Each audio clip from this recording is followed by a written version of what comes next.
ಇವತ್ತಿನ ನಮ್ಮ ವಿಷಯ ಆ ಮರಣಿಸುವ ಕಲೆ, ಆರ್ಟ್ ಆಫ್ ಡೈಯಿಂಗ್. ನೀವ್ ಅನ್ಕೋಬಹುದು, ಸೊ ಎಲ್ಲಾ ಕಲಿಯೋದು ಸರಿ, ಆದ್ರೆ ಇದೇನಪ್ಪ ಮರಣಿಸುವ ಕಲೆ ಅಂತ.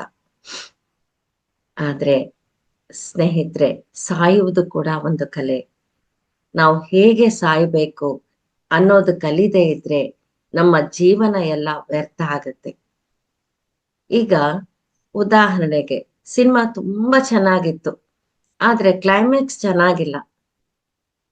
ನಮ್ಗೆ ಸಿನಿಮಾ ಇಷ್ಟ ಆಗತ್ತಾ? ಸಿನಿಮಾದಿಂದ ಹೊರಗೆ ಬರ್ಬೇಕಾದ್ರೆ ನಾವೇನ್ ಅಂತೀವಿ, ಅಯ್ಯೋ ಎಷ್ಟು ಒಳ್ಳೆ ಸಿನಿಮಾ ಇತ್ತು, ಕ್ಲೈಮ್ಯಾಕ್ಸ್ ಎಲ್ಲ ಹಾಳು ಮಾಡ್ಬಿಟ್ರು ಅಂತ ಅಂದ್ಕೊಳ್ತೀವಿ. ಅದೇ ರೀತಿ ಸಾವು ಅನ್ನೋದು ನಮ್ಮ ಜೀವನದ ಕ್ಲೈಮ್ಯಾಕ್ಸ್. ಆ ಕ್ಲೈಮ್ಯಾಕ್ಸ್ ಅಷ್ಟು ಅದ್ಭುತವಾಗಿರ್ಬೇಕು. ಸಾಧ್ಯವಾದಷ್ಟು ಹೆಚ್ಚು ಅನುಭವಗಳನ್ನ, ಸಾಧ್ಯವಾದಷ್ಟು ಹೆಚ್ಚು ಜ್ಞಾನವನ್ನ ನಮ್ಮ ಜೊತೆ ತೆಗೆದುಕೊಂಡು ಹೋಗುವ ಹಾಗೆ ನಮ್ಮ ಮರಣ ಇರಬೇಕು. ಸರಿಯಾದ ದೃಷ್ಟಿಕೋನದಲ್ಲಿ ನಮ್ಮ ಜೀವನವನ್ನ ರಿವಿಸಿಟ್ ಮಾಡಿ ಕೊನೆಯ ಕ್ಷಣಗಳಲ್ಲಿ ಹೋಗೋದಕ್ಕೆ ನಾವು ಮೊದಲಿನಿಂದ ಅಭ್ಯಾಸ ಮಾಡಬೇಕು. ಈ ಮರಣ ಅಂದ್ರೆ ಏನು, ಮರಣಾನಂತರ ಜೀವನ ಹೇಗಿರುತ್ತೆ ತಿಳಿದುಕೊಳ್ಳದೆ ಇದ್ರೆ ಮರಣಾನಂತರ ಪ್ರಯಾಣದಲ್ಲಿ ತುಂಬಾ ಕಷ್ಟಪಡ್ಬೇಕಾಗತ್ತೆ ನಾವು.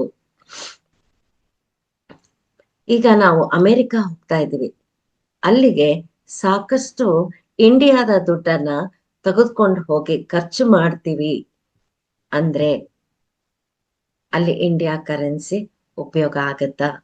ಇಲ್ಲ ಅಲ್ವಾ?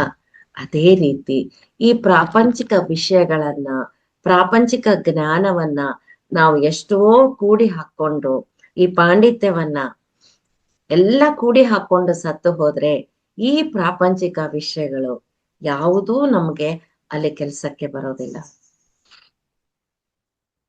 ಮೇಲೆ ಹೋದ್ಮೇಲೆ ನಮಗೆ ಯಾವುದು ನಮ್ಮ ಜೊತೆ ಬರುತ್ತೆ, ಯಾವುದು ನಮ್ಮ ಜೊತೆ ಬರೋದಿಲ್ಲ ಅಂತ ನಮ್ಗೆ ಮೊದ್ಲೇ ಗೊತ್ತಿದ್ರೆ ಆಗ ಇಲ್ಲಿ ಏನ್ ಮಾಡ್ಬೇಕು ಅಂತ ನಮ್ಗೆ ಅರ್ಥ ಆಗತ್ತೆ. ಈ ಆರ್ಟ್ ಆಫ್ ಡೈಯಿಂಗ್ ಬಗ್ಗೆ ತಿಳ್ಕೊಂಡಾಗ, ಅಂದ್ರೆ ಮರಣಿಸುವ ಕಲೆಯ ಬಗ್ಗೆ ತಿಳ್ಕೊಂಡಾಗ, ಆರ್ಟ್ ಆಫ್ ಲಿವಿಂಗ್ ಬಗ್ಗೆ, ಜೀವಿಸುವ ಕಲೆಯ ಬಗ್ಗೆ ನಮ್ಗೆ ಅರ್ಥ ಆಗತ್ತೆ.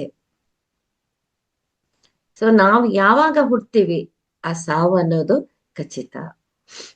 ಎಂಟ್ರಿ ಗೇಟ್ ಇದ್ದಾಗ ಎಕ್ಸಿಟ್ ಗೇಟ್ ಇದ್ದೇ ಇರುತ್ತೆ. ಆದ್ರೆ ಅದನ್ನ ನಾವೆಲ್ಲರೂ ಮರೆತು ಹೋಗ್ತಾ ಇದ್ದೀವಿ. ನಾವು ಸಾಯ್ತೀವಿ ಅನ್ನೋ ವಿಷಯ ಗೊತ್ತಿರುತ್ತೆ, ಆದ್ರೆ ಅದನ್ನ ನಾವು ಜ್ಞಾಪಕ ಮಾಡ್ಕೊಳ್ಳೋದಿಲ್ಲ, ಅದ್ರ ಬಗ್ಗೆ ಹೆಚ್ಚು ಆಲೋಚನೆ ಮಾಡೋದಿಲ್ಲ. ನಾವು ಆಲೋಚನೆ ಮಾಡದೇ ಇರುವ ಕಾರಣ ನಮ್ಮ ಜೀವನವನ್ನ ವ್ಯರ್ಥ ಮಾಡ್ಕೊಳ್ತೀವಿ, ಸರಿಯಾದ ರೀತಿಯಲ್ಲಿ ಜೀವಿಸೋದಕ್ಕೆ ಆಗೋದಿಲ್ಲ. ಈ ಮರಣ ಅನ್ನೋದು ಅಷ್ಟು ಸುಲಭವಾದ ವಿಷಯವಲ್ಲ, ತುಂಬಾ ನೋವು ಕೊಡುವ ಸಂಗತಿ, ತುಂಬಾ ಭಯ ಹುಟ್ಟಿಸುವ ಸಂಗತಿ. ಎಲ್ಲಾ ಭಯಗಳಿಗಿಂತ ದೊಡ್ಡದು ಈ ಮರಣ ಭಯ. ಯಾಕೆ ಅಂದ್ರೆ ನಾವು ಈ ಮರಣದ ಬಗ್ಗೆ ಹೆಚ್ಚು ತಿಳ್ಕೊಂಡಿಲ್ಲ. ಮರಣದ ಬಗ್ಗೆ ಪೂರ್ತಿ ತಿಳಿದುಕೊಂಡಾಗ ಮರಣದ ಭಯ ಇರೋದಿಲ್ಲ.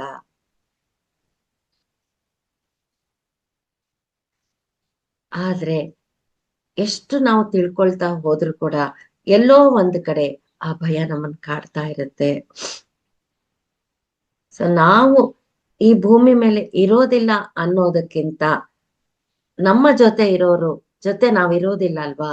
ಯಾಕೆ ಅಂದ್ರೆ ಅಲ್ಲಿ ಹೋದ್ಮೇಲೆ ಅಲ್ಲಿ ಏನಿದೆ ನಮಗ್ ಗೊತ್ತಿಲ್ಲ, ಅಲ್ಲಿ ಯಾರ ಜೊತೆ ಇರ್ತೀವಿ ನಮಗ್ ಗೊತ್ತಿಲ್ಲ, ಅವ್ರ ಯಾರ ಪರಿಚಯನೂ ನಮಗೆ ಇರೋದಿಲ್ಲ. ಈ ಎಲ್ಲಾ ಆಲೋಚನೆಗಳಿಂದ ನಮ್ಗೆ ಮರಣದ ಭಯ ಇರುತ್ತೆ. ಆದ್ರೆ ಮರಣಾನಂತರ ಜೀವನದ ಬಗ್ಗೆ ಕೂಡ ನಾವು ತಿಳ್ಕೊಂಡಾಗ ನಮ್ಗೆ ಆ ಭಯ ಎಷ್ಟೋ ಕಡಿಮೆ ಆಗತ್ತೆ.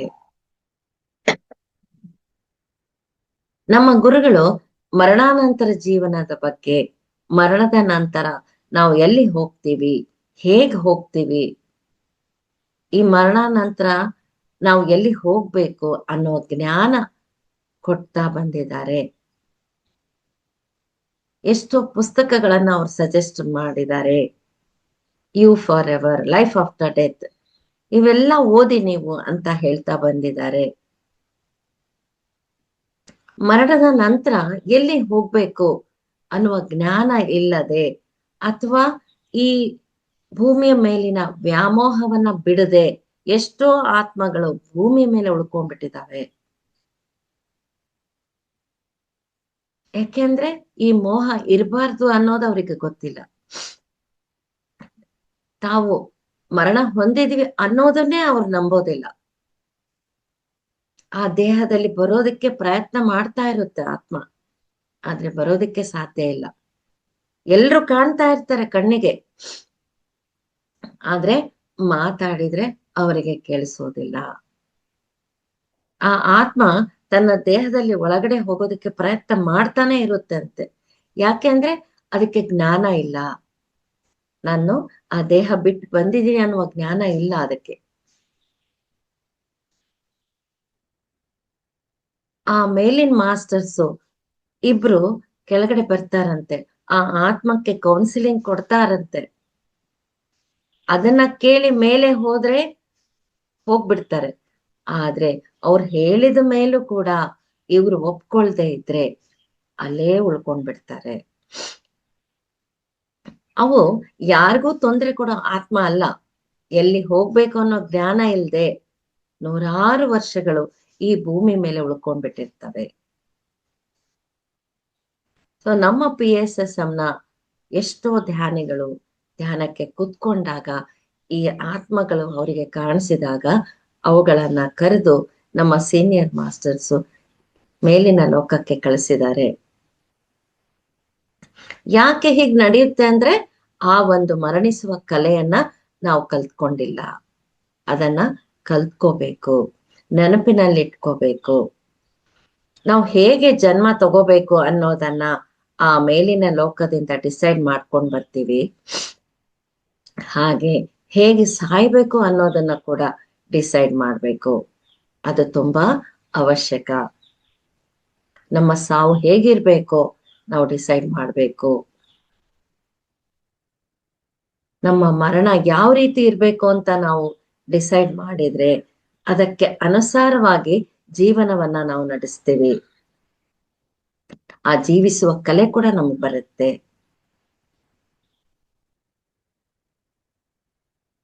ಹೇಗೆ ಮರಣಿಸ್ಬೇಕು ತಿಳಿದುಕೊಳ್ದೆ ಇದ್ರೆ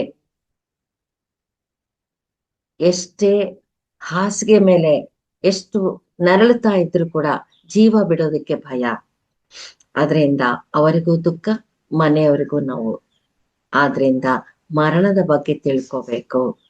ಹೇಗೆ ಮರಣಿಸ್ಬೇಕು ನಾವು ಡಿಸೈಡ್ ಮಾಡ್ಬೇಕು.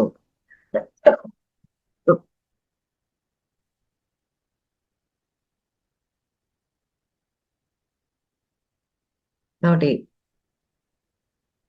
ಎಲ್ಲರೂ ಯೌವನ ಇದ್ದಾಗ ಹೇಗೆ ಬೇಕೋ ಹಾಗೆ ಜೀವನ ಮಾಡ್ತಾ ಇರ್ತಾರೆ, ಏನ್ ಬೇಕೋ ಅದನ್ನ ತಿಂತಾ ಇರ್ತಾರೆ. ಯಾಕೆಂದ್ರೆ ಆರೋಗ್ಯದ ಕಡೆ ಗಮನ ಇಲ್ಲ. ನಾನು ಹಾಸಿಗೆ ಹಿಡಿದ್ರೆ ಎಷ್ಟು ಕಷ್ಟ ಆಗುತ್ತೆ ಅನ್ನೋದ್ರ ಅರಿವಿಲ್ಲ. ನಾನ್ ಸಾಯೋವರೆಗೂ ಆರೋಗ್ಯವಾಗಿರ್ಬೇಕು ಅನ್ನೋ ಒಂದು ಆಲೋಚನೆ ಕೂಡ ಮಾಡೋದಿಲ್ಲ. ಯಾವುದು? ಅಜ್ಞಾನ. V create our own reality ಅನ್ನೋದು ಗೊತ್ತಿಲ್ಲ. ನಾವು ಹೇಗೆ ಆಲೋಚನೆ ಮಾಡ್ತೀವೋ ಅದೇ ರೀತಿ ನಮ್ ಜೀವನ ಇರುತ್ತೆ ಅನ್ನೋ ಜ್ಞಾನ ಅವ್ರಿಗಿಲ್ಲ. ಅದಕ್ಕೆ ಪತ್ರಿ ಸಾರ್ ಹೇಳ್ತಾರೆ, ಎಲ್ರೂ ಧ್ಯಾನ ಜೀವನಕ್ಕೆ ಬನ್ನಿ, ಆಧ್ಯಾತ್ಮ ತಿಳ್ಕೊಳ್ಳಿ, ಜ್ಞಾನ ತಗೊಳ್ಳಿ. ನೀವು ಇದ್ದಾಗೂ ಸಂತೋಷವಾಗಿರ್ಬೋದು, ಮರಣದ ಸಮಯದಲ್ಲೂ ಸಂತೋಷವಾಗಿರ್ಬೋದು, ಮರಣ ನಂತರನೂ ನೀವು ಸಂತೋಷವಾಗಿರ್ಬಹುದು. ನೋಡಿ, ಅಷ್ಟು ನಮಗೋಸ್ಕರ ನಮ್ಮ ಗುರುಗಳು, ಅವರಿಗೆ ಕಾಳಜಿ. ನಮಗೋಸ್ಕರನೇ ಅವರು ಈ ಭೂಮಿಗೆ ಬಂದಿದ್ದಾರೆ. ನಮ್ಮನ್ನೆಲ್ಲ ಜ್ಞಾನವಂತರನ್ನಾಗಿ ಮಾಡೋದಕ್ಕೆ ಅವರು ಈ ಭೂಮಿಗೆ ಬಂದಿದ್ದಾರೆ. ಎಷ್ಟೋ ಜನ ಈ ಧ್ಯಾನ ಮಾರ್ಗಕ್ಕೆ ಬಂದಿದ್ದೀವಿ, ಆದ್ರೂ ಮತ್ತಷ್ಟು ಧ್ಯಾನಿಗಳು ಬರಬೇಕು, ಎಲ್ಲರೂ ಇದನ್ನ ತಿಳ್ಕೋಬೇಕು. ಆಗ ದುಃಖ ಅನ್ನೋದೇ ಇರೋದಿಲ್ಲ, ಈ ಅನಾರೋಗ್ಯ ಸಮಸ್ಯೆಗಳು ನಮ್ಗೆ ಇರೋದಿಲ್ಲ. ಆದ್ರಿಂದ ನಾವು ಯಾವ ರೀತಿ ಮರಣ ಹೊಂದಬೇಕು ಅನ್ನೋದನ್ನ ಡಿಸೈಡ್ ಮಾಡ್ಬೇಕು. ಅಸಲು ಮರಣವೇ ಇಲ್ಲ ಅನ್ನೋದನ್ನ ತಿಳ್ಕೋಬೇಕು. ಮರಣ ಅಂದ್ರೆ ಈ ಶಿಥಿಲವಾದ ಶರೀರವನ್ನ ಬಿಟ್ಟು, ಅಂದ್ರೆ ಈಗ ಬಟ್ಟೆ ಹಳೇದಾದ್ರೆ ಹೇಗೆ ಹೊಸ ಬಟ್ಟೆ ಹಾಕೊಳ್ತೀವಿ, ಇನ್ನೊಂದು ಅದೇ ರೀತಿ ಇನ್ನೊಂದು ಹೊಸ ಶರೀರವನ್ನ ನಾವು ಪಡಿತೀವಿ. ಈಗ ನಾವು ಒಂದು ವಿಧದಲ್ಲಿ ಜೀವನ ಮಾಡ್ತಾ ಇರ್ತೀವಿ, ಯಾವುದೋ ಒಂದು ರೀತಿಯಲ್ಲಿ. ಯಾವಾಗ ನಮ್ಗೆ ಇನ್ನೂ ಒಂದು ತಿಂಗಳಿಗೆ ಅಥವಾ 6 ತಿಂಗಳಿಗೆ ಸಾವು ಇದೆ ಅಂದಾಗ ನಾವು ಯಾವ ರೀತಿ ಜೀವನ ಮಾಡ್ತೀವಿ? ಈಗ ನೋಡಿ, ಕ್ಯಾನ್ಸರ್ ಪೇಷಂಟ್ಸ್ ಇರ್ತಾರೆ, ಅವ್ರಿಗೆ ಹೇಳ್ಬಿಟ್ಟಿರ್ತಾರೆ ಇನ್ನು 3 ತಿಂಗಳು ನೀವು ಜೀವನ ಮಾಡಕ್ ಸಾಧ್ಯ ಇದೆ ಅಂತ. ಅವಾಗ ಆ ಜೀವನ ಸ್ಟೈಲ್ ಹೆಂಗಿರುತ್ತೆ? ಅಯ್ಯೋ, ನಾನು ಇದನ್ನ ಮಾಡ್ಬೇಕು, ಅಲ್ಲಿ ಹೋಗ್ಬೇಕು, ನನ್ನ ಮಕ್ಕಳ ಜೊತೆ ಇರ್ಬೇಕು, ನನ್ನ ಆಸ್ತಿನೆಲ್ಲ ನಾನು ಸರಿಯಾದ ರೀತಿಯಲ್ಲಿ ಅಡ್ಜಸ್ಟ್ ಮಾಡ್ಬೇಕು, ನಾನು ಯಾರ್ಯಾರಿಗೆ ದ್ವೇಷ ಮಾಡಿದನೋ ಅವ್ರನ್ನೆಲ್ಲ ನಾನು ಕ್ಷಮಿಸ್ಬೇಕು, ಎಲ್ರನ್ನೂ ಪ್ರೀತಿ ಮಾಡ್ಬೇಕು. ಹೀಗೆ ಎಷ್ಟೋ ಆಲೋಚನೆಗಳು ನಮಗ್ ಬಂದ್ಬಿಡುತ್ತೆ. ಆದ್ರೆ ಆ ಮರಣ ಹತ್ರ ಇದೆ ಅಂತ ಗೊತ್ತಿಲ್ಲ ಅಂತಂದ್ರೆ ಮತ್ತೆ ನಾವು ಆಸ್ ಯೂಶುವಲ್ ನಾರ್ಮಲ್ ಆಗಿ ನಮ್ ಜೀವನ ಮಾಡ್ತಾ ಇರ್ತೀವಿ. ಒಬ್ರು ನರ್ಸ್ ಇದ್ರಂತೆ, ಆಕೆ ಎಮರ್ಜೆನ್ಸಿ ವಾರ್ಡ್ ನಲ್ಲಿ 30 ವರ್ಷ ಸರ್ವಿಸ್ ಮಾಡಿದ್ರಂತೆ. ಎಮರ್ಜೆನ್ಸಿ ವಾರ್ಡ್ ಅಂದ್ರೆ ಯಾರಿರ್ತಾರೆ? ಸಾವಿಗೆ ಹತ್ರ ಇರೋರು ಎಮರ್ಜೆನ್ಸಿ ವಾರ್ಡ್ ಅಲ್ಲಿ ಇರ್ತಾರೆ. ಆಕೆ ಸಾಯುವ ಮುನ್ನ ಬರುವ ಆಲೋಚನೆಗಳು ಅಂತ ಒಂದು ಪುಸ್ತಕ ಬರೆದಿದ್ದಾರೆ. 30 ವರ್ಷ ಸರ್ವಿಸ್ ನಲ್ಲಿ ಸಾವಿರಾರು ಜನರನ್ನ ಆಕೆ ನೋಡಿದ್ರು. ಅವ್ರು ಏನ್ ಬರ್ದಿದ್ರು ಅಂತಂದ್ರೆ, ನಾನು ನನ್ನ ಮಕ್ಕಳ ಜೊತೆ ಇನ್ನಷ್ಟು ಸಮಯ ಕಳಿಬೇಕಿತ್ತು, ಅವರಿಗೆ ಸಮಯನೇ ಕೊಡ್ಲಿಲ್ಲ, ಬರೀ ವ್ಯಾಪಾರ ವ್ಯಾಪಾರ, ಬರೀ ಹೊರಗಡೆ ಸುತ್ತೋದು, ಬರೀ ದುಡ್ಡು ದುಡ್ಡು ಅಂತ ನಾನು ನನ್ನ ಮಕ್ಕಳಿಗೆ ಸಮಯ ಕೊಡ್ಲಿಲ್ಲ. ಮತ್ತೆ ಕೆಲವರು, ನನ್ನ ತಂದೆ ತಾಯಿಯನ್ನ ಇನ್ನಷ್ಟು ಚೆನ್ನಾಗಿ ನೋಡ್ಕೋಬೇಕಿತ್ತು, ಅವ್ರು ನನ್ಗೇನೋ ಅನ್ಯಾಯ ಮಾಡಿದ್ದಾರೆ ಅಂತ ಅವ್ರ ಬಗ್ಗೆ ನಾನು ದ್ವೇಷ ಇಟ್ಕೊಂಡ್ಬಿಟ್ಟೆ, ಅವರನ್ನ ನಾನು ಕ್ಷಮಿಸ್ಬೇಕಿತ್ತು, ನನ್ನ ತಂದೆ ತಾಯಿ ಜೊತೆ ಹೆಚ್ಚು ಸಮಯ ಕಳಿಬೇಕಿತ್ತು, ನಾನು ನನ್ನ ಆರೋಗ್ಯದ ಬಗ್ಗೆ ಇನ್ನಷ್ಟು ಶ್ರದ್ಧೆ ವಹಿಸ್ಬೇಕಿತ್ತು, ನನ್ನ ಹಣವನ್ನ ನಾನು ಇನ್ನಷ್ಟು ಚೆನ್ನಾಗಿ ವಿನಿಯೋಗ ಮಾಡ್ಬೇಕಿತ್ತು. ನೋಡಿ, ಎಷ್ಟೋ ಜನ ದುಡಿತಾ ಇರ್ತಾರೆ, ಆದ್ರೆ ದಾನ ಧರ್ಮ ಅಂತ ಅವರಿಗೆ ಮಾಡ್ಬೇಕು ಅಂತ ಅನಿಸ್ತಾನೆ ಇರೋದಿಲ್ಲ. ಬರೀ ಕೂಡಿಡ್ಬೇಕು, ಅಥವಾ ಮನೆಗೆ ಖರ್ಚು ಮಾಡ್ಬೇಕು, ಅಥವಾ ಟೂರ್ಗೆ ಹೋಗ್ಬೇಕು, ಅದನ್ನ ನೋಡ್ಬೇಕು, ಇದನ್ನ ನೋಡ್ಬೇಕು. ಆದ್ರೆ ಸಾವು ಹತ್ರ ಬಂದಾಗ ಅರ್ಥ ಆಗತ್ತೆ, ಓ, ನಾನೇನ್ ಮಾಡ್ಬೇಕಿತ್ತು ಅಂತ.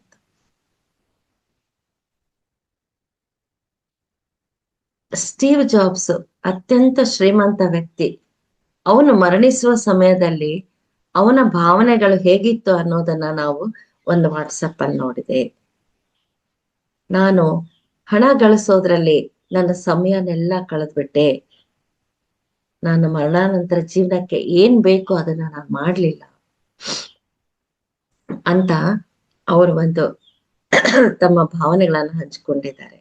ಹೀಗೆ ತುಂಬಾ ಜನಕ್ಕೆ ಆ ಮರಣಿಸೋ ಸಮಯದಲ್ಲಿ ಒಂದು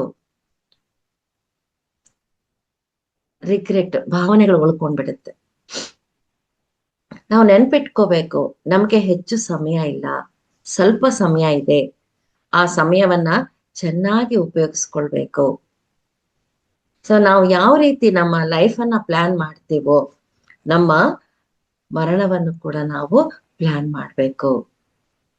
ನೀವು ದೊಡ್ಡ ಆಫೀಸರ್ ಆಗಿರ್ಬೋದು, ಎಷ್ಟೋ ಹಣ ಗಳಿಸಿರ್ಬೋದು, ಆದ್ರೆ ಮುಂದಿನ ತಲೆಮಾರಿನವ್ರು ನಿಮ್ಮನ್ನ ನೆನ್ಪಿಟ್ಕೋತಾರ? ಪ್ರತಿ ಕ್ಷಣ ಮರಣ ನಡೀತಾನೆ ಇರುತ್ತೆ, ಪ್ರತಿ ಕ್ಷಣ ಜೀವನ ನಡೀತಾನೆ ಇರುತ್ತೆ. ನಮ್ಮ ಶರೀರದಲ್ಲಿ ಪ್ರತಿ ದಿನ ಕಣಗಳು ಸಾಯ್ತಾನೆ ಇರುತ್ತೆ, ಎಷ್ಟೋ ಕಣಗಳು ಹುಟ್ಟತಾನೆ ಇರುತ್ತೆ. ಪ್ರತಿ ಕ್ಷಣ ಹೊಸ ಹೃದಯ ಹುಟ್ಟತಾನೆ ಇರುತ್ತೆ. ಹೃದಯದ ಕಣಗಳಲ್ಲಿ ಎಷ್ಟೋ ಕಣಗಳು ಸಾಯ್ತವೆ, ಹೊಸ ಕಣಗಳು ಸೃಷ್ಟಿ ಆಗ್ತಾ ಇರುತ್ತೆ. ಅದೇ ರೀತಿ ಹೊಸ ಕೂದಲು ಸೃಷ್ಟಿ ಆಗುತ್ತೆ, ಹೊಸ ಚರ್ಮ, ಹೀಗೆ ಪ್ರತಿಯೊಂದು ಹುಟ್ಟುತ್ತೆ ಮತ್ತೆ ಸಾಯುತ್ತೆ.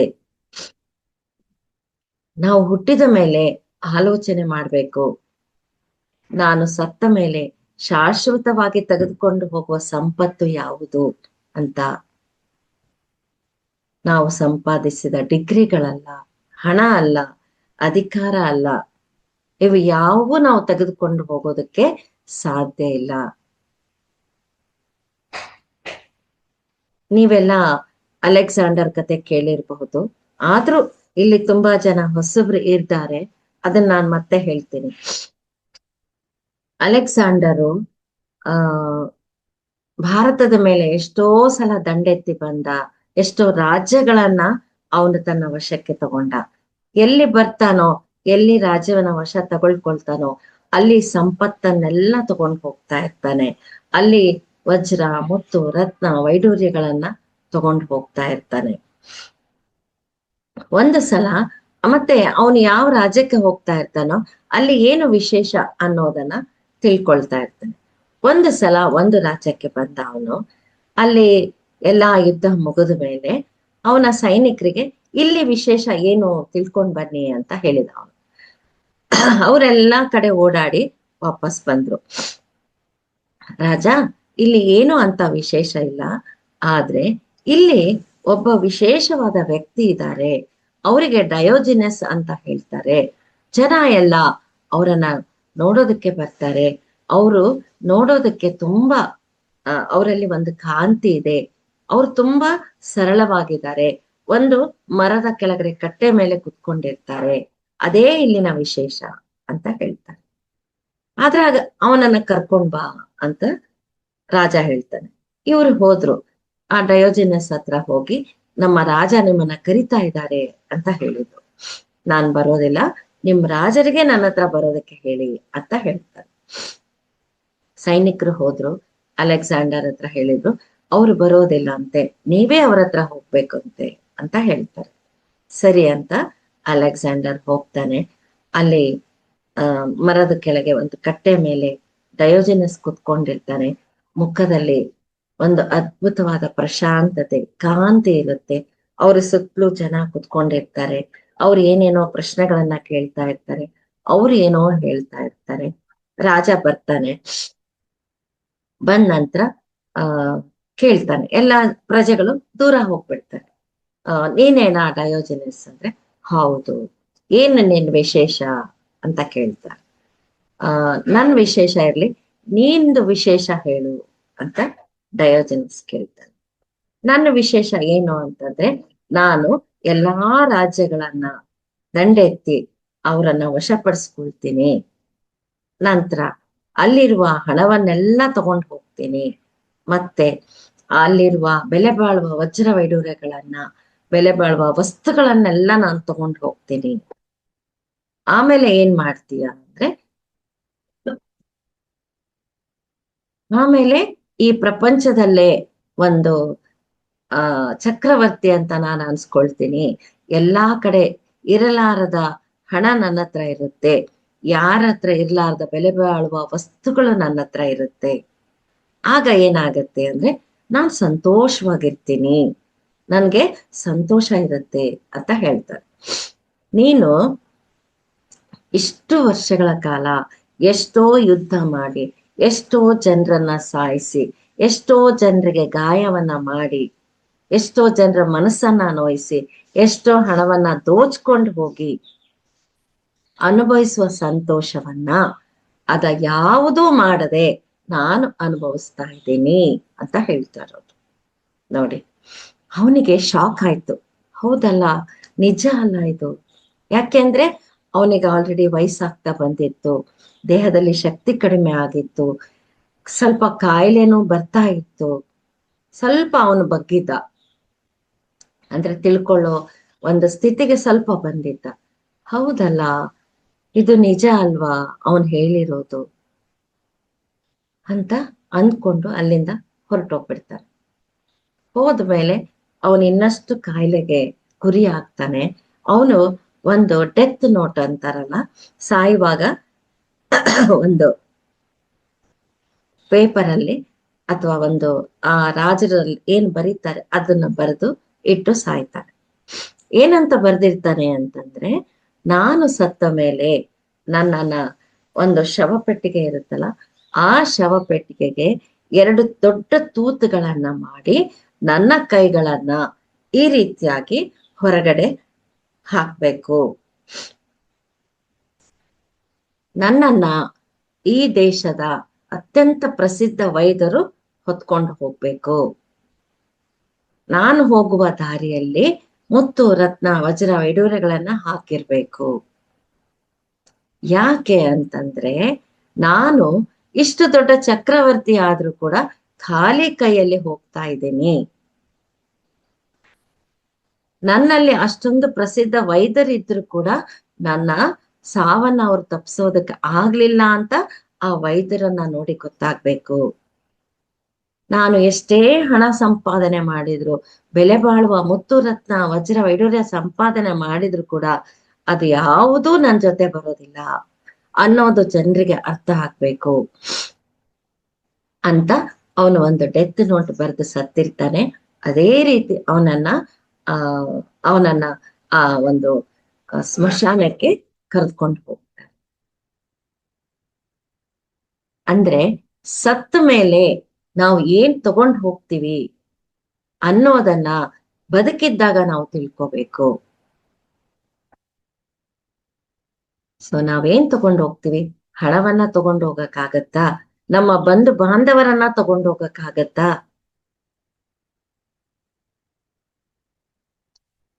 ಇನ್ನೊಂದು ನೆನಪಾಗ್ತಾ ಇದೆ ಮಾಸ್ಟರ್ಸ್, ನನ್ನ ಕತೆ ತುಂಬಾ ಚೆನ್ನಾಗಿದೆ. ಒಬ್ಬ ಶ್ರೀಮಂತ ವ್ಯಕ್ತಿ ಇರ್ತಾನೆ. ಅವನಿಗೆ 4 ಜನ ಹೆಂಡತಿಯರಿರ್ತಾರೆ. ಅವನು 3 ಜನ ಹೆಂಡತಿಯರ ಮೇಲೆ ತುಂಬಾ ಪ್ರೀತಿ ಇರುತ್ತೆ. 4ನೇ ಹೆಂಡತಿ ಅಂದ್ರೆ ಅವನಿಗೆ ಅಷ್ಟು ಇಷ್ಟ ಆಗ್ತಾ ಇರಲ್ಲ. ಅವನಿಗೆ ವಯಸ್ಸಾಯ್ತು, ಸಾಯೋದಿಕ್ಕೆ ಭಯ ಆಯ್ತು. ಅಯ್ಯೋ, ನಾನು ಒಬ್ಬನೇ ಸತ್ರೆ ಹೆಂಗೆ, ಭಯ ಆಗತ್ತೆ ಅಂತ ಮೊದ್ಲೇ ಹೆಂಡತಿ ಹತ್ರ ಹೋದ. ನಾನು ನನ್ಗೆ ಸಾವು ಹತ್ರ ಬರ್ತಾ ಇದೆ, ನೀನು ನನ್ ಜೊತೆ ಬಾ, ಇಬ್ರು ಕೂಡಿ ಸತ್ ಹೋಗೋಣ. ಇಲ್ಲಪ್ಪ, ನಾನ್ ಬರೋದಿಲ್ಲ. ನಾನು ನಿಮ್ ಜೊತೆ, ನೀವು ಆರಾಮಾಗಿರೋವರೆಗೂ ನಿಮ್ ಜೊತೆ ಇರ್ತೀನಿ, ನಿಮ್ ಜೊತೆ ನಾನ್ ಸಾಯೋದಕ್ಕೆ ಇಷ್ಟ ಇಲ್ಲ ಅಂತ ಹೇಳ್ಬಿಡ್ತಾನೆ. ಸರಿ, 2ನೇ ಹೆಂಡತಿ ಹತ್ರ ಹೋಗ್ತಾನೆ. 2ನೇ ಹೆಂಡತಿ ಹತ್ರ ಹೋದಾಗ ಆ ನನ್ಗೆ ಹೇಳ್ತಾನೆ, ನಂಗೆ ತುಂಬಾ ಭಯ ಆಗ್ತಾ ಇದೆ ಸಾಯೋದಕ್ಕೆ, ನೀನು ನನ್ ಜೊತೆ ಬರ್ಬೇಕು, ನೀನು ನನ್ ಜೊತೆ ಸಾಯ್ಬೇಕು ಅಂದಾಗ ಅವಳು ಹೇಳ್ತಾಳೆ, ಇಲ್ಲಪ್ಪ, ನೀನು ಏನಿದ್ರು ನಿನ್ ಜೀವ ಇರೋ ತನಕ ನಿನ್ ಜೊತೆ ಇರ್ತೀನಿ, ನೀನು ಸಾಯೋದಕ್ಕೆ ನಿನ್ ಜೊತೆ ನಾನ್ ಬರೋದಿಲ್ಲ ಅಂತ ಹೇಳ್ಬಿಡ್ತಾಳೆ. 3ನೇ ಹೆಂಡತಿ ಹತ್ರ ಹೋಗ್ತಾನೆ. ಅಲ್ಲೂ ಕೂಡ ಅದನ್ನ ಹೇಳ್ತಾನೆ, ನೋಡು, ನಂಗೆ ಸಾವು ಹತ್ರ ಬರ್ತಾ ಇದೆ, ನಂಗೆ ತುಂಬಾ ಭಯ ಆಗ್ತಾ ಇದೆ, ನೀನ್ ನನಗ್ ಜೊತೆ ಕೊಡು, ಕಂಪನಿ ಕೊಡು ಅಂತ ಹೇಳ್ತಾನೆ. ಅವಾಗ ಅವಳು ಹೇಳ್ತಾಳೆ, ಇಲ್ಲಪ್ಪ, ನಾನು ನಿನಗೆ ಸ್ಮಶಾನದ ತನಕ ಬರ್ಬೋದು, ಆದ್ರೆ ಮೇಲೆ ತನಕ ನಿನ್ ಜೊತೆ ನಾನ್ ಬರೋದಿಲ್ಲ ಅಂತ ಹೇಳ್ತಾಳೆ. ಇನ್ನ 4ನೇವಳ ಮೇಲೆ ಅವನಿಗೆ ಪ್ರೀತಿನೇ ಇರೋದಿಲ್ಲ, ಅವಳನ್ನ ಕೇಳೋಕೆ ಹೋಗೋದಿಲ್ಲ. ಆದ್ರೆ ಅವಳೇ ಇವನ ಹತ್ರ ಬಂದು ಹೇಳ್ತಾಳೆ, ನೋಡು, ನೀ ನನ್ನ ಪ್ರೀತಿ ಮಾಡ್ಲಿಲ್ಲ ಅಂದ್ರೂ ಪರವಾಗಿಲ್ಲ, ಆದ್ರೆ ನಾನು, ನೀ ಎಲ್ಲೇ ಹೋಗ್ಲಿ ನಾನು ನಿನ್ ಜೊತೆ ಬರ್ತೀನಿ ಅಂತ ಹೇಳ್ತಾಳೆ. ಸೊ ಈ ಕಥೆಯ ಅರ್ಥ, ಈ 4 ಜನ ಹೆಂಡತಿಯರು ಯಾರು ಅಂತಂದ್ರೆ, ಮೊದಲನೇ ಹೆಂಡತಿ ನಮ್ಮ ಹಣ. ಆ ಹಣ ನಾವು ಜೀವಂತ ಇರೋ ತನಕ ನಮ್ ಜೊತೆ ಇರುತ್ತೆ, ಸತ್ತ ಮೇಲೆ ನಮ್ ಜೊತೆ ಬರೋದಿಲ್ಲ. 2ನೇ ಹೆಂಡತಿ ಯಾರು ಅಂದ್ರೆ ನಮ್ಮ ಕೀರ್ತಿ ಪ್ರತಿಷ್ಠೆಗಳು. ಅವು ನಾವು ಇರೋ ತನಕ ನಮ್ ಜೊತೆ, ನಾವು ಸತ್ತ ಮೇಲೆ ಎಲ್ಲಾರು ನಮ್ಮನ್ನ ಮರ್ತ್ ಹೋಗ್ಬಿಡ್ತಾರೆ. ಅದು ಕೂಡ ನಮ್ ಜೊತೆ ಬರೋದಿಲ್ಲ. ಇನ್ನು ಮೂರನೇ ಹೆಂಡತಿ ಯಾರು ಅಂದ್ರೆ ನಮ್ಮ ಹೆಂಡತಿ, ಬಂಧು ಬಳಗ, ಮಕ್ಕಳು, ಅವರೆಲ್ಲ ಸ್ಮಶಾನ ತನಕ ಬರ್ತಾರೆ. ಆದ್ರೆ ಮುಂದೆ ನಮ್ ಜೊತೆ ಅವರು ಮೇಲಿನ ಲೋಕಕ್ಕೆ ಬರೋದಕ್ಕೆ ಸಾಧ್ಯ ಇಲ್ಲ. ಇನ್ನು ನಾಲ್ಕನೇ ಹೆಂಡತಿ ಯಾರು ಅಂತಂದ್ರೆ ನಮ್ಮ ಆತ್ಮ. ಅದೇ ನಮ್ಮ ಜೊತೆ ಬರುವ ಒಂದು ಸಂಗಾತಿ. ಸೊ ಆತ್ಮದ ಜೊತೆ ಏನ್ ತಗೊಂಡು ಹೋಗ್ಬೇಕು? ಅದನ್ನ ಪ್ರೀತಿ ಮಾಡ್ಲಿಲ್ಲ ಅವನು. ಪ್ರೀತಿ ಮಾಡ್ಬೇಕು ಅಂತಂದ್ರೆ ಏನು? ನಾವು ಆ ಆತ್ಮಕ್ಕೆ ಪ್ರೀತಿಯನ್ನ ಕೊಡೋದು ಅಂತಂದ್ರೆ ಜ್ಞಾನವನ್ನ ಕೊಡ್ಬೇಕು, ಪುಣ್ಯ ಕಾರ್ಯಗಳನ್ನ ಮಾಡ್ಬೇಕು. ಯಾವುದು ಆ ಆತ್ಮದಲ್ಲಿ ಇಟ್ಕೋಬಹುದು ಅದೆಲ್ಲ ಕಾರ್ಯವನ್ನು ನಾವು ಮಾಡ್ತಾ ಹೋಗ್ಬೇಕು. ಜ್ಞಾನವನ್ನ, ಮರಣದ ನಂತರ ಅಲ್ಲಿ ನಮ್ಗೆ ಏನು ಉಪಯೋಗ ಆಗತ್ತೆ ಅನ್ನೋ ಒಂದು ಅವಗಾಹನೆಯನ್ನ ನಾವು ಪಡೆಯೋದ್ರಲ್ಲಿ ನಮ್ಮ ಜೀವನವನ್ನ ಕಳಿಬೇಕು. ನಾವು ಸಂಪಾದಿಸಿದ ಪುಣ್ಯ ನಮ್ ಜೊತೆ ಬರುತ್ತೆ.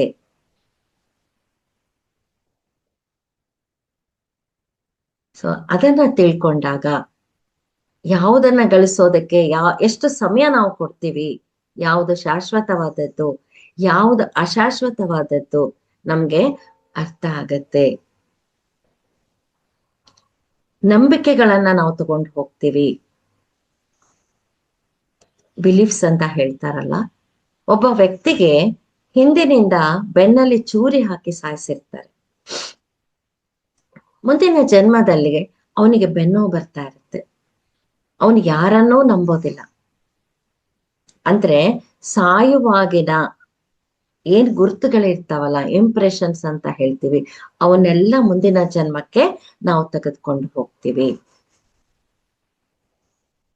ಒಬ್ಬ ದೊಡ್ಡ ವ್ಯಾಪಾರಿ ಇರ್ತಾನೆ, ಅವನು ಎಲ್ಲ ಲಾಸ್ ಆಗಿ ಬಡತನದಲ್ಲಿ ಸತ್ತು ಹೋಗ್ತಾನೆ. ಮುಂದಿನ ಜನ್ಮದಲ್ಲಿ ವ್ಯಾಪಾರ ಮಾಡ್ಬೇಕು ಅಂದ್ರೆ ಭಯ. ಎಷ್ಟೇ ಅವಕಾಶಗಳು ಬಂದ್ರೂ ಭಯ. ಇಲ್ಲ, ಲಾಸ್ ಆದ್ರೆ ಹೇಗೆ? ಬರೀ ನೆಗೆಟಿವ್ ಆಲೋಚನೆ ಇರುತ್ತೆ. ಆ ಚಿಕ್ಕ ಉದ್ಯೋಗದಲ್ಲೇ ಉಳ್ಕೊಂಡ್ಬಿಡ್ತಾನೆ. ಅವರ ಮಕ್ಕಳಿಗೂ ವ್ಯಾಪಾರ ಮಾಡೋದಕ್ಕೆ, ಬೆಳೆಸೋದಕ್ಕೆ ಬಿಡ್ತಾ ಇರೋದಿಲ್ಲ. ಯಾಕೆ ಅಷ್ಟೊಂದು ಭಯ, ವ್ಯತಿರೇಕ ಅಂದ್ರೆ ಅವನಿಗೆ ಹಿಂದಿನ ಜನ್ಮದ ಆ ಒಂದು ಗುರುತುಗಳು, ಅಭಿಪ್ರಾಯಗಳು. ಅದೇ ರೀತಿ ಈ ಜನ್ಮದ ಅಭಿಪ್ರಾಯಗಳನ್ನ, ಪ್ರಭಾವಗಳನ್ನ ನಾವು ಮುಂದಿನ ಜನ್ಮಕ್ಕೆ ತೆಗೆದುಕೊಂಡು ಹೋಗ್ತೀವಿ. ನಾವು ಮುಂದಿನ ಜನ್ಮಕ್ಕೆ ಏನು ತಗೊಂಡು ಹೋಗ್ತೀವಿ ಅನ್ನೋದು ಅರ್ಥ ಮಾಡ್ಕೊಂಡ್ರೆ ನಾವು ಅದೇ ರೀತಿ ಜೀವನ ಮಾಡೋದು, ಮರಣವನ್ನ ಸ್ವಾಗತಿಸೋದು ಸುಲಭ ಆಗತ್ತೆ. ನೋಡಿ, ಒಂದು ಶಾರುಖ್ ಖಾನ್ ಪಿಕ್ಚರ್ ಇತ್ತು, ಓಂ ಶಾಂತಿ ಓಂ ಅಂತ ಹೇಳಿ. ನೋಡಿ, ಕೆಲವೊಂದು ಸಿನಿಮಾಗಳಲ್ಲಿ ಎಷ್ಟೊಂದು ರಿಯಾಲಿಟಿ ಇರುತ್ತೆ. ಅವನು ಬಡವ ಇರ್ತಾನೆ, ಸಿನಿಮಾದಲ್ಲಿ ಕೆಲಸ ಮಾಡೋದು ತುಂಬಾ ಆಸೆ ಇರುತ್ತೆ. ಅವನು ಯಾವಾಗ್ಲೂ ಕನಸು ಕಾಣ್ತಾ ಇರ್ತಾನೆ. ಏನು ಅಂತಂದ್ರೆ, ನಾನು ಬೆಡ್ಡಿಂದ ಇಳಿಬೇಕಾದ್ರೆ ಕೆಳಗೆ ಒಬ್ರು ನರ್ಸ್ ಬಂದು ನನ್ಗೆ ಕಾಲಿಗೆ ಚಪ್ಪಲಿ ಹಾಕ್ಬೇಕು, ಒಬ್ರು ಬಂದು ನನ್ ಜ್ಯೂಸ್ ಕೊಡ್ಬೇಕು, ನಾನ್ ದೊಡ್ಡ ಆಕ್ಟರ್ ಆಗ್ಬೇಕು ಅನ್ನೋದನ್ನ ಪದೇ ಪದೇ ಕನಸು ಕಾಣ್ತಾ ಇರ್ತಾನೆ ಅವನು. ಅವನು ಸತ್ತ ಮೇಲೆ ಮುಂದಿನ ಜನ್ಮದಲ್ಲಿ ಅದೇ ರೀತಿ ಜೀವನ ಅವನಿಗೆ ಸಿಗುತ್ತೆ. ಇದು ಸಿನಿಮಾ ಇರ್ಬೋದು, ಆದ್ರೆ ಇದ್ರಲ್ಲಿ ಎಷ್ಟೋ ಸತ್ಯ ಇದೆ. ಆದ್ರಿಂದ ಪತ್ರಿಜಿ ಅವರು ಹೇಳ್ತಾರಲ್ವಾ, ಥಿಂಕ್ ಬಿಗ್ ಅಂತ. ಬುದ್ಧ ಅವರು ಒಂದೇ ಜನ್ಮದಲ್ಲಿ ಜ್ಞಾನೋದಯವನ್ನ ಪಡ್ಕೊಳ್ಳಿಲ್ಲ. ಅವ್ರು ಎಷ್ಟೋ ಜನ್ಮಗಳು ಬೋಧಿಸತ್ವ ಆಗಿದ್ರು, ಎಷ್ಟೋ ಜನ್ಮಗಳು ಅರಿಹಂತ ಆಗಿದ್ರು, ಎಷ್ಟೋ ಜನ್ಮಗಳು ಆದ್ಮೇಲೆ ಅವರು ಬುದ್ಧ ಆಗಿ ಈ ಒಂದು ಜನ್ಮದಲ್ಲಿ ಅವರು ಒಂದು ಕೆಲವು ವರ್ಷಗಳ ಧ್ಯಾನ ಸಾಧನೆ ಮಾಡಿದ ತಕ್ಷಣ ಅವರಿಗೆ ಜ್ಞಾನೋದಯ ಆಯ್ತು. ಸೊ ಈ ಜನ್ಮದಲ್ಲಿ ನಮ್ಮ ಜೀವನ ಈ ರೀತಿ ಇದೆ ಅಂದ್ರೆ ಹಿಂದಿನ ಜನ್ಮಗಳಲ್ಲಿ ನಾವು ಎಷ್ಟು ಪುಣ್ಯ ಮಾಡಿದೀವಿ, ಎಷ್ಟು ಪಾಪ ಕರ್ಮಗಳನ್ನ ಮಾಡಿದೀವಿ, ಅದೆಲ್ಲವನ್ನ ನಾವು ತಗೊಂಡ್ ಬಂದಿರ್ತೀವಿ. ಅದು ಯಾವುದೂ ನಮ್ಗೆ ಗೊತ್ತಿರಲ್ಲ. ಯಾವಾಗ ನಾವು ಈ ಆಧ್ಯಾತ್ಮ ಮಾರ್ಗಕ್ಕೆ ಬರ್ತೀವಿ, ಧ್ಯಾನ ಮಾರ್ಗಕ್ಕೆ ಬರ್ತೀವಿ, ಆ ಹಿಂದಿನ ಕರ್ಮಗಳನ್ನ ಕಡಿಮೆ ಮಾಡ್ಕೋಬಹುದು, ಮುಂದಿನ ನಮ್ಮ ಜೀವನ ಹೇಗಿರ್ಬೋದು ಅನ್ನೋದನ್ನ ಕೂಡ ನಾವು ರೂಪಿಸ್ಕೊಳ್ಬಹುದು. ಕೆಲವೊಂದು ಪ್ರದೇಶಗಳಲ್ಲಿ ಈ ಡೆತ್ ಕೌನ್ಸಿಲರ್ಸ್ ಇರ್ತಾರಂತೆ. ಕೆಲವು ವಾರಗಳಿಂದ ಅವರನ್ನ ಸಾವಿಗೆ ಸಜ್ಜು ಮಾಡ್ತಾರಂತೆ. ಯಾಕೆ ಅಂದ್ರೆ ಸಾಯುವ ಮುನ್ನ ಅವ್ರಿಗೆ ಇರೋ ಭಯಗಳು, ತಪ್ಪು ತಿಳುವಳಿಕೆಗಳು ಅವೆಲ್ಲ ಹೋಗ್ಲಾಡಿಸ್ತಾರಂತೆ. ಮಗು ಹುಟ್ಟಿದ ಮೇಲೆ ಹೇಗ್ ಬೆಳೆಸ್ಬೇಕು ಅನ್ನೋದನ್ನ ಕಲ್ತ್ಕೋಬೇಕು. ಅದೇ ರೀತಿ ಸಾಯುವ ಮುನ್ನ ಹೇಗ್ ಸಾಯ್ಬೇಕು ಅನ್ನೋದನ್ನು ನಾವು ಕಲ್ತ್ಕೋಬೇಕು. ಸೊ ಎಲ್ಲಾ ಹಾಸ್ಪಿಟಲ್ಸ್ ಅಲ್ಲಿ ಅಂದ್ರೆ ಹೆಚ್ಚಾಗಿ ಹಾಸ್ಪಿಟಲ್ಸ್ ನಲ್ಲಿ ಸಾಯ್ತಾ ಇದ್ದಾರೆ, ಅಲ್ಲಿ ಡೆತ್ ಕೌನ್ಸಿಲರ್ಸ್ ಬೇಕು. ಈಗ ಸ್ಕೂಲ್ ಅಲ್ಲಿ ಚೈಲ್ಡ್ ಕೌನ್ಸಿಲರ್ಸ್ ಇರ್ತಾರೆ, ಅದೇ ರೀತಿ ಡೆತ್ ಕೌನ್ಸಿಲರ್ಸ್ ಇರ್ಬೇಕು. ರೋಗಿಗಳಿಗೆ ಚೆನ್ನಾಗಿ ತಿಳಿಸ್ಬೇಕು.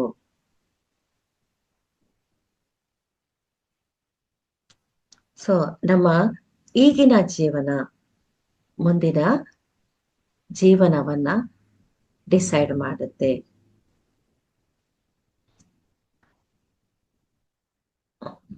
ಸೊ ಪ್ರತಿಯೊಬ್ಬರು ನಾವು ಸಾಯ್ತೀವಿ ಅಂತ 6 ತಿಂಗಳ ಮುಂಚೆ ಗೊತ್ತಾಗತ್ತಂತೆ. ಅದು ಸಡನ್ ಆಗಿ ಸತ್ರು ಕೂಡ, ಆಕ್ಸಿಡೆಂಟ್ ಆದ್ರೂ ಕೂಡ 6 ತಿಂಗಳ ಮೊದ್ಲೇ ಗೊತ್ತಾಗತ್ತಂತೆ. ಕನಸಿನಲ್ಲಿ ಆಸ್ಟ್ರಲ್ ಮಾಸ್ಟರ್ಸ್ ಬಂದು ಅವರಿಗೆ ಕೌನ್ಸಿಲಿಂಗ್ ಕೊಡ್ತಾರೆ. ಆದ್ರೆ ನಮಗೆ ಆ ಒಂದು ಅವೇರ್ನೆಸ್ ಇಲ್ಲ ಅಂದ್ರೆ ಅದೆಲ್ಲವನ್ನ ನೆನ್ಪಿಟ್ಕೊಳ್ಳೋದಿಲ್ಲ. ಬೆಳಗ್ಗೆ ಎದ್ದ ತಕ್ಷಣ ಮರ್ತು ಹೋಗ್ಬಿಡ್ತೀವಿ. ತುಂಬಾ ಜನ ಎಷ್ಟೋ ಮುಖ್ಯವಾದ ವಿಷಯಗಳನ್ನ ಹೇಳ್ತಾ ಇರ್ತಾರೆ. ನಾನು ಇಲ್ಲ ಅಂದ್ರೆ ನೀವು ಹಾಗ್ ನಡ್ಕೋಬೇಕು, ಹೀಗಿರ್ಬೇಕು, ಎಲ್ಲಾರು ಪ್ರೀತಿಯಿಂದ ಇರ್ಬೇಕು, ನಾನು ಇದ್ದಾಗ್ಲೇ ನೀವು ವ್ಯಾಪಾರ ಚೆನ್ನಾಗ್ ಮಾಡೋದು ನಾನ್ ನೋಡ್ಬೇಕು ಹೇಳ್ತಾ ಇರ್ತಾರೆ. ಯಾಕೆಂದ್ರೆ ಅದು ಅವರ ಅಂತರಂಗಕ್ಕೆ ಗೊತ್ತಾಗಿರುತ್ತೆ ಅವರು ಮರಣಿಸ್ತಾರೆ ಅಂತ.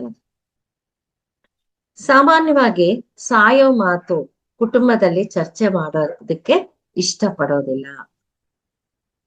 ಏನಾದ್ರೂ ನಾನ್ ಸತ್ರೆ ಅಂತಂದ್ರೆ ಆ ರೀತಿ ಮಾತಾಡ್ಬಾರ್ದು ಅಂತ ಹೇಳ್ಬಿಡ್ತಾರೆ.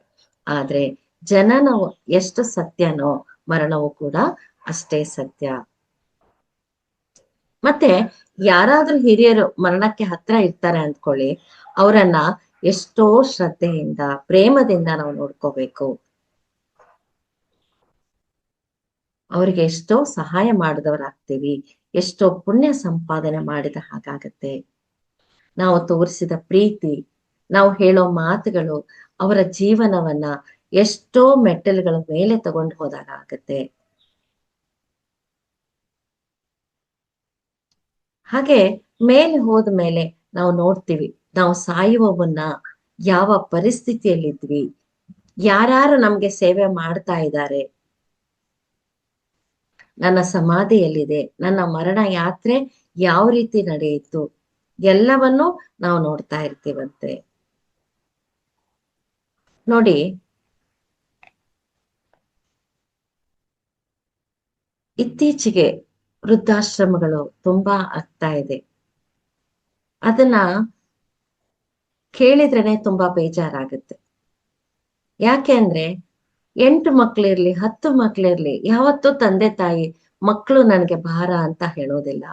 ಆದ್ರೆ ಇರೋ ಇಬ್ರು ತಂದೆ ತಾಯಿಯನ್ನ ಆ 10 ಮಕ್ಕಳಿಗೂ ಬೆಳೆಸೋದಕ್ಕೆ ಸಾಕೋದಕ್ಕೆ ಭಾರ ಆಗ್ತಾರೆ. ಎಷ್ಟು ವಿಚಿತ್ರ ಅಲ್ಲ.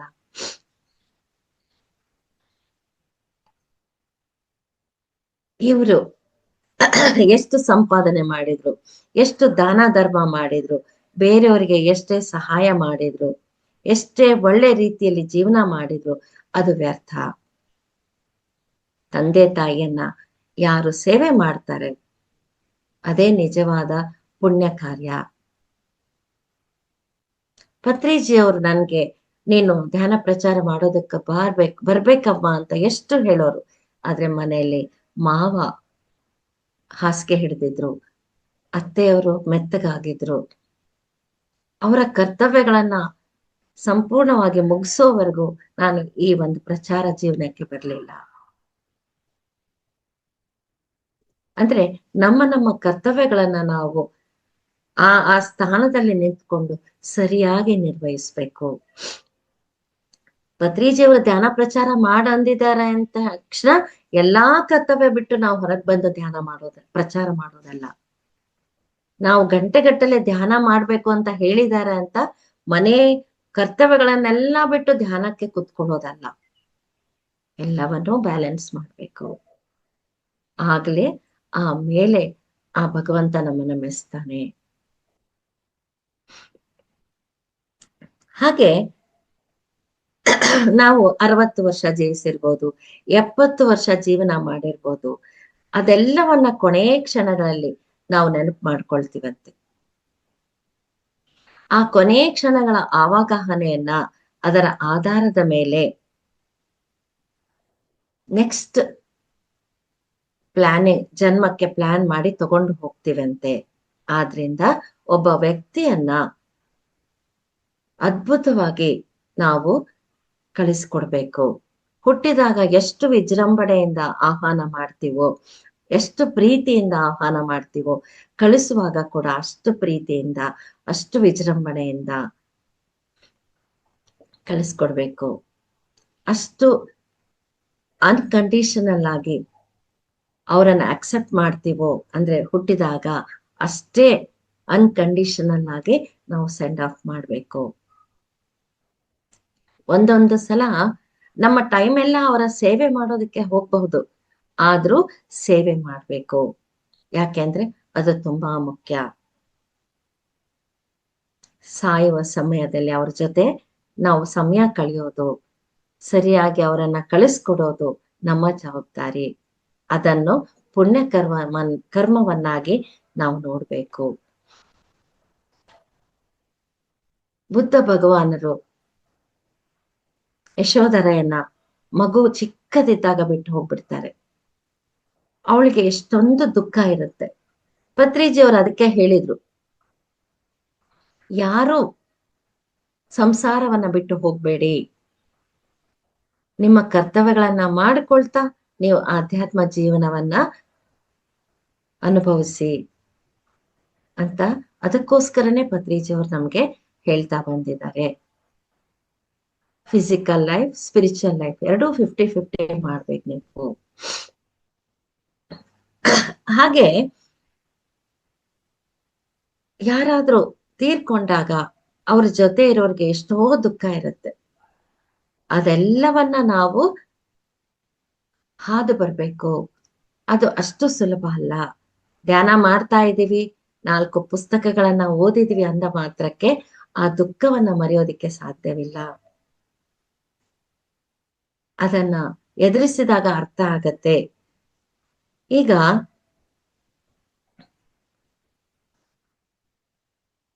ಉದಾಹರಣೆಗೆ ಪತ್ರಿಜಿ ಅವರನ್ನ ನಾವು ಕಳ್ಕೊಂಡ್ವಿ. ಅವ್ರ ದೇಹ ಬಿಟ್ಟ ಮೇಲೆ ಆ ದುಃಖವನ್ನ ಫೇಸ್ ಮಾಡೋದಕ್ಕೆ ಬಹಳ ಕಷ್ಟ ಆಯ್ತು.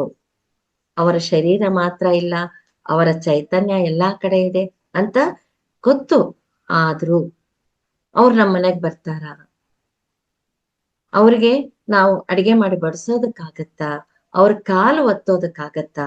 ಅವ್ರ ಜೊತೆ ಮಾತನಾಡೋದಕ್ಕಾಗತ್ತಾ? ಅವ್ರ ಜೊತೆ ನಿಂತ್ಕೊಂಡು ಅಡಿಗೆ ಮಾಡೋದಕ್ಕಾಗತ್ತಾ? ಇಲ್ಲ ಅಲ್ವಾ? ಅವರ ಆ ಫಿಸಿಕಲ್ ಪ್ರೆಸೆನ್ಸ್ ಅನ್ನ ನಾವು ಎಷ್ಟು ಮಿಸ್ ಮಾಡ್ತೀವಿ. ಎಷ್ಟು ಮುಖ್ಯವಾದ ವ್ಯಕ್ತಿ ಅವರು ನನ್ನ ಜೀವನದಲ್ಲಿ. ಅವ್ರು ಎಷ್ಟೇ ಮೆತ್ತಗಾಗಿದ್ರು ಅವ್ರಿಗೆ ಏನೂ ಆಗೋದಿಲ್ಲ ಅಂತಾನೆ ನಮ್ಗ ಅನಿಸ್ತಾ ಇತ್ತು. ನಾವು ಒಪ್ಕೊಳ್ಳಿಲ್ಲ, ಯಾಕೆಂದ್ರೆ ನಮ್ಮನ್ ಬಿಟ್ಟು ಹೋಗ್ತಾರೆ ಅಂತ. ಯಾಕೆ? ತುಂಬಾ ದುಃಖ ಆಗತ್ತೆ. ಅದು ಅಷ್ಟು ಸುಲಭ ಅಲ್ಲ. ನಂತರ ಅವ್ರು ಬಿಟ್ಟು ಹೋಗಿದ್ದಕ್ಕೆ ಕೋಪ ಬರ್ತಾ ಇರತ್ತೆ. ಗುರುಗಳು 2095 ಇರ್ತೀನಿ ಅಂತ ಹೇಳಿದ್ರಲ್ಲ, ಮತ್ತೆ ಯಾಕೆ ಹೋಗ್ಬಿಟ್ರು ಅಂತ ಕೋಪ ಬರ್ತಾ ಇರತ್ತೆ. ಯಾಕೆಂದ್ರೆ ನಾವು ನಮ್ಮ ಎಲ್ಲಾ ಎಕ್ಸ್ಪೆಕ್ಟೇಷನ್ ಇಟ್ಕೊಂಡಿರ್ತೀವಿ. ನನಗೆ ಯಾವಾಗ ಗೈಡೆನ್ಸ್ ಬೇಕು ಅವಾಗ ಆ ಗುರುಗಳು ಗೈಡೆನ್ಸ್ ಕೊಡೋಕಿದ್ದಾರೆ, ಅವ್ರು ನನ್ನ ಗೈಡ್ ಮಾಡ್ತಾರೆ, ನನ್ಗೆ ಯಾವುದು ಟೆನ್ಷನ್ ಇಲ್ಲ, ಎಲ್ಲಿ ಸಮಸ್ಯೆ ಇದ್ರು ಕೂಡ ಅವ್ರ ಹತ್ರ ಹೋಗಿ ಗೈಡೆನ್ಸ್ ತಗೊಂಡ್ ಬರ್ಬೋದು. ಅಂತ ಎಕ್ಸ್ಪೆಕ್ಟೇಷನ್ ಇಟ್ಕೊಂಡಿರ್ತೀವಿ. ಅದಕ್ಕೆ ಕೋಪ ಬರುತ್ತೆ. ನಂತರ ಏನು ಮಾಡಕ್ ಆಗೋದಿಲ್ಲ ಅಂತ ಅಕ್ಸೆಪ್ಟ್ ಮಾಡ್ತೀವಿ. ಅದೇ ರೀತಿ ನಮ್ಮ ತಾಯಿನೋ ತಂದೆನೋ ನನಗೆ ಹತ್ರ ಇರೋರು ನನ್ನ ಜೀವನದಲ್ಲಿ ಇಲ್ಲ, ಇದು ಸತ್ಯ. ಈಗ ಅವ್ರು ಇಲ್ದೆ ನಾನೊಬ್ಳೆ ಮುಂದೆ ಹೋಗ್ಬೇಕು. ಸೊ ಅಕ್ಸೆಪ್ಟ್ ಮಾಡೋದಕ್ಕಿಂತ ಮುಂಚೆ ಇದೆಲ್ಲವೂ ನಮ್ಮ ಜೀವನದಲ್ಲಿ ನಡೀತಾ ಇರುತ್ತೆ.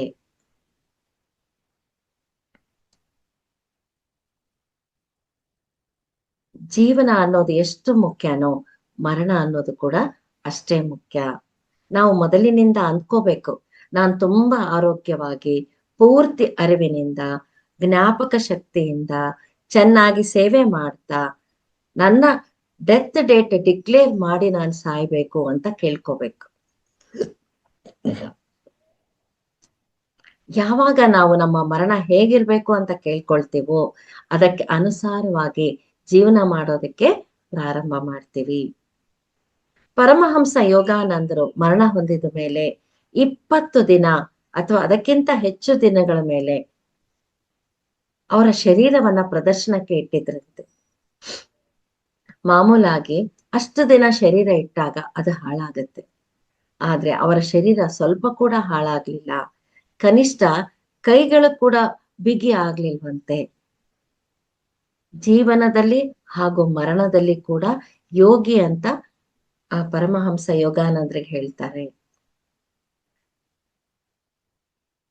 ಮರಣ ಹೊಂದಿದ ಮೇಲೆ ನಾವು ಫಿಸಿಕಲ್ ಬಾಡಿಯಿಂದ ಹೊರಗಡೆ ಬಂದ್ಬಿಡ್ತೀವಿ. ಆದ್ರೆ ನಾವು ಇನ್ನೂ ಅಲ್ಲೇ ಇರ್ತೀವಿ.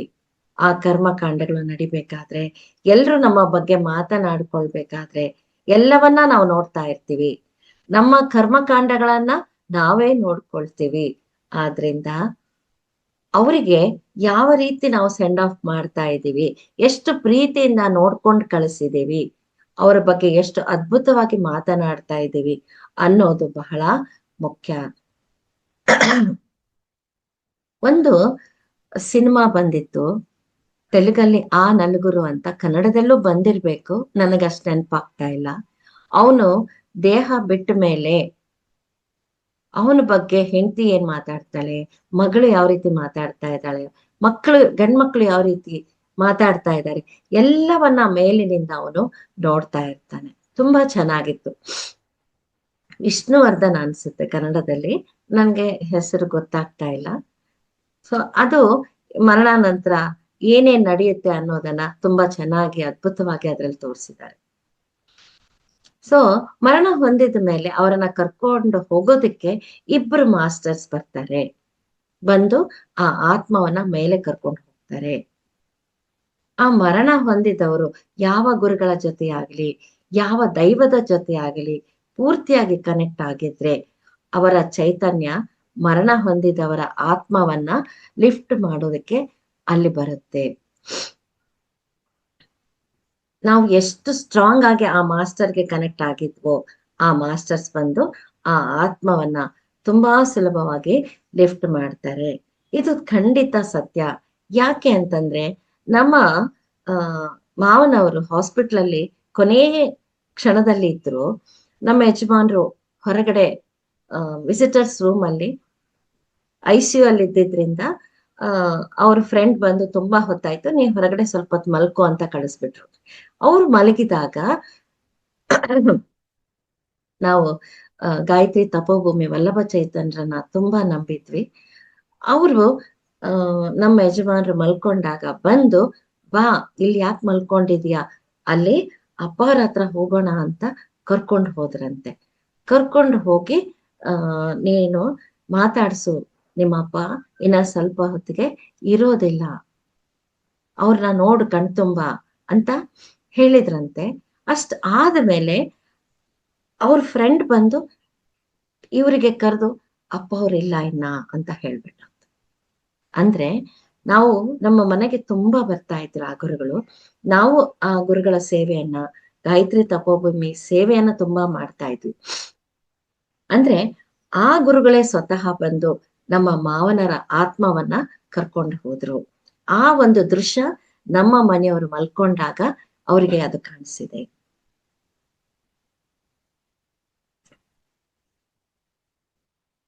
ಅದಕ್ಕೆ ನಾವು ಕೊನೆಯ ಸಮಯದಲ್ಲಿ ಎಲ್ಲಾ ಪ್ರಾಪಂಚಿಕ ವಿಷಯಗಳನ್ನ ಬಿಟ್ಟು ಒಂದು ಭಗವಂತನ ಸ್ಮರಣೆಯನ್ನು ಆಧ್ಯಾತ್ಮದಲ್ಲೋ ಸತ್ಸಂಗದಲ್ಲೋ ಇರ್ಬೇಕು ಅಂತ ಹೇಳೋದು ಇದಕ್ಕೆ. ಸೊ ಪತ್ರಿ ಸರ್ ಈ ಭೂಮಿ ಬಿಡುವ ಮುನ್ನ ಎಲ್ಲರನ್ನ ಎಷ್ಟು ಪ್ರಿಪೇರ್ ಮಾಡಿದ್ರು, ಸಲಹೆ ಕೊಡೋದನ್ನ ಬಿಟ್ರು, ಹೆಚ್ಚು ಮಾತನಾಡ್ತಾ ಇರ್ಲಿಲ್ಲ. ಎಲ್ಲದ್ರಿಂದ ಅವರು ಹೊರಗಡೆ ಬಂದ್ಬಿಟ್ರು. ಅವರನ್ನ ಅವರ ಜೊತೆಗೆ ನಮ್ಮನ್ನು ಅವರು ಪ್ರಿಪೇರ್ ಮಾಡಿದ್ರು.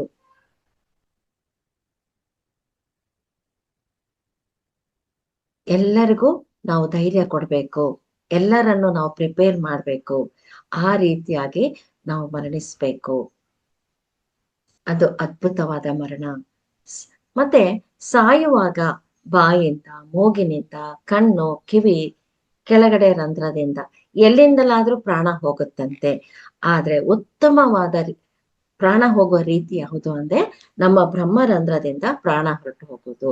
ಅದು ತುಂಬಾ ಉತ್ತಮವಾದ ರೀತಿಯಲ್ಲಿ ಮರಣ ಹೊಂದುವುದು ಅಂತ ಹೇಳ್ತಾರೆ.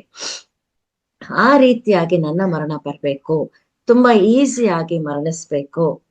ನಾನು ಇರೋವರೆಗೂ ಯಾರ ಮೇಲೆ ಆಧಾರ ಬೀಳದೆ ಆರೋಗ್ಯದಿಂದ, ಆನಂದದಿಂದ, ಇನ್ನೊಬ್ಬರ ಸೇವೆ ಮಾಡ್ತಾ ನಾನು ಸಂತೋಷದಿಂದ ಮರಣ ಹೊಂದಬೇಕು. ಹೀಗೆ ನಮ್ಮ ಮರಣವನ್ನ ನಾವು ಡಿಸೈನ್ ಮಾಡ್ಕೋಬೇಕು.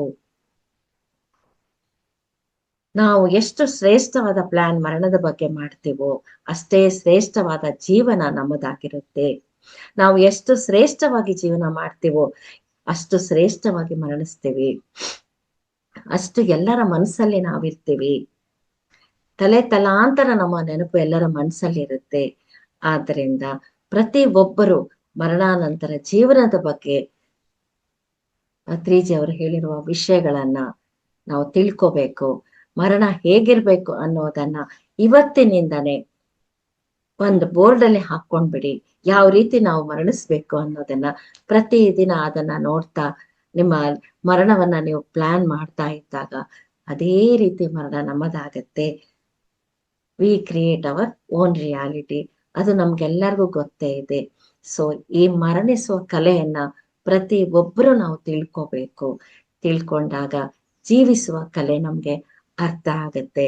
ಸೊ ಈ ಅದ್ಭುತವಾದ ಜ್ಞಾನವನ್ನ ಹಂಚ್ಕೊಳ್ಳೋದಕ್ಕೆ ಅವಕಾಶ ಮಾಡಿಕೊಟ್ಟ ರಂಗನಾಥ್ ಗುರೂಜಿ ಅವರಿಗೂ, ಮಹಾವತಾರ್ ಟಿವಿಯ ಪ್ರತಿ ಒಬ್ಬ ಬಂಧುಗಳಿಗೂ ಹಾಗೂ ತಾಳ್ಮೆಯಿಂದ ಕೇಳಿದ ಎಲ್ಲ ಆತ್ಮ ಬಂಧುಗಳಿಗೂ ಧನ್ಯವಾದಗಳು, ಧನ್ಯವಾದಗಳು, ಧನ್ಯವಾದಗಳು.